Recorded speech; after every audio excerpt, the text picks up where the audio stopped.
This fight was suggested by Owen Lee, so shout out to you.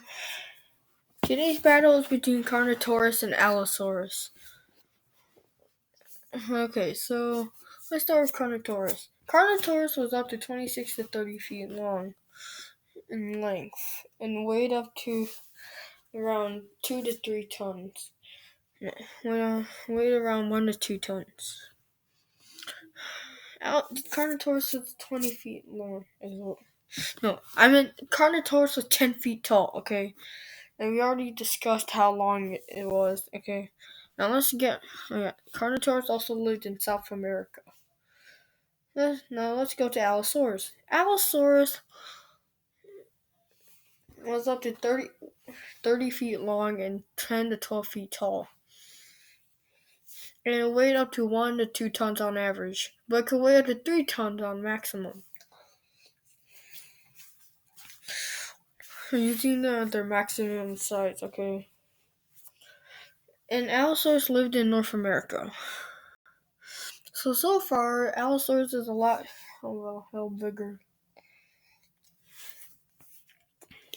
So let's compare their weapons. First, jaws versus jaws. Now the Carnotaurus' jaws were used to break some bones, okay? I mean they weren't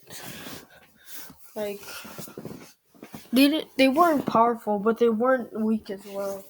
They were in between, weak and powerful.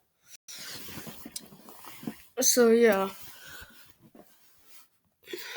Allosaurus' jaws, they were weak.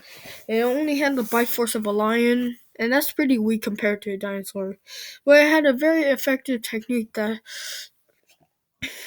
gave it a pretty strong bite force as well. It would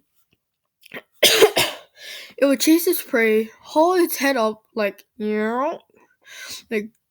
follow the freaking arrow, okay? It would hold its head up, okay? Slam it down on its opponent like a freaking battle axe, and that would cause some bone-breaking damage. And it could also just bite its opponent regularly without doing the battle axe technique, but it would freaking slam its jaws on its opponents.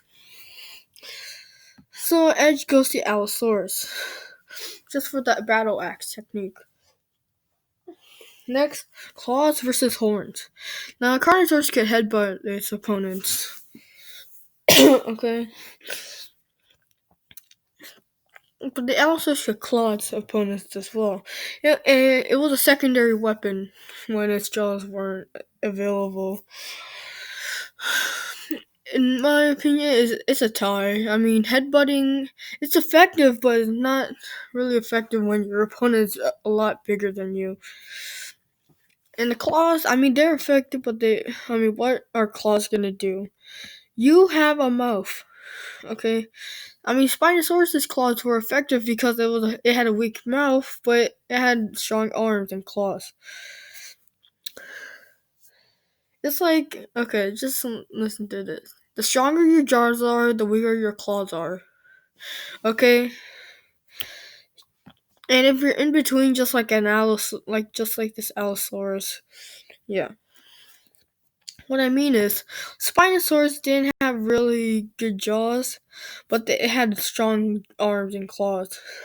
Allosaurus is in between, because his arms, he has claws in the arms that are bigger than a T-Rex, but it has some pretty weak and powerful jaws. And then we get to the T-Rex. Pretty pathetic looking arms, but they're actually pretty powerful.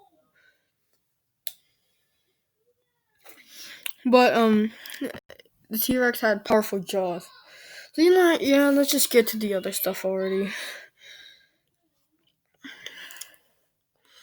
I had to give you a freaking history lesson. Okay. Carnotaurus could run up to 25 miles per hour, while the Allosaurus could only run to 21 miles per hour. Edge goes to Carnotaurus when it comes to speed.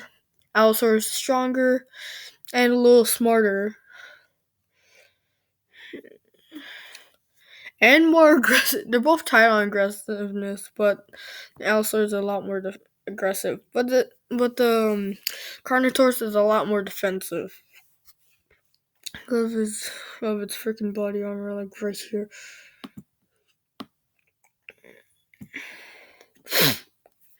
Anyway, let's fight. So they're both 40 feet away from each other and they're in bloodlust mode. Let's go. The Allosaurus charges and tries to knock down the Carnotaurus, but the Carnotaurus comes on, gets out of the way, just like this. What he's doing right now. The Allosaurus does his battle axe technique and tries to slam its jaws down on the Carnotaurus, but the Carnotaurus gets out of the way. The Carnotaurus headbutts the Allosaurus and bites down its neck, but the Allosaurus' longer arms are useful and it proceeds to slash the Carnotaurus' face, which is like right here.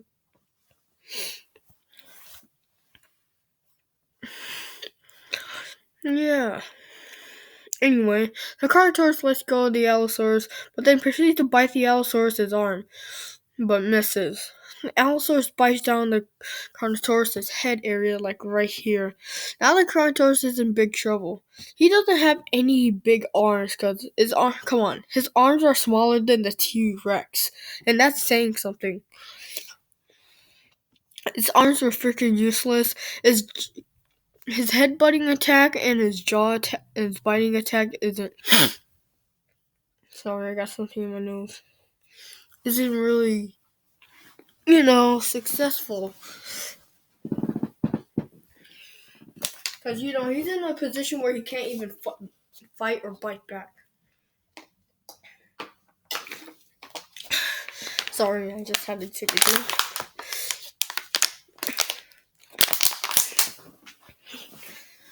Yeah. So the Carnotaurus is pretty much, he's done for.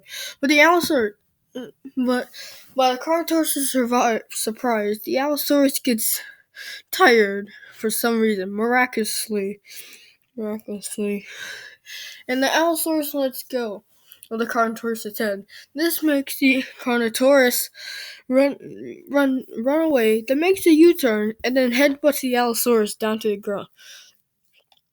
The Carnotaurus then tries to bite the Allosaurus, but the Allosaurus isn't having it, and he kicks the Carnotaurus away from him. And Carnotaurus almost falls over, but then when he looks to see the Allosaurus already got up and starts charging towards the Carnotaurus. The Carnotaurus, seeing that he's charging full speed at him, runs away.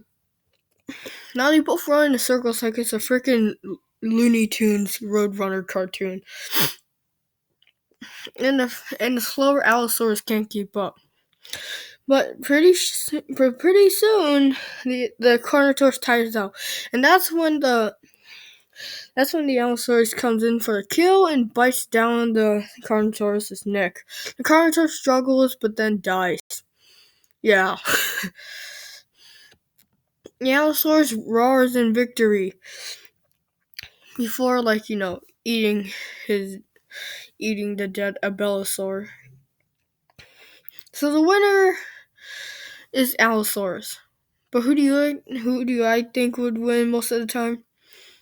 I think Allosaurus would win 71% of the time. It was just a lot stronger and bigger. Yeah. But anyways, if you liked this video, give it a like and make sure to subscribe to my YouTube channel. Turn on the notifications so you won't miss out on any videos. I'll see you later. I love all of you guys. Bye.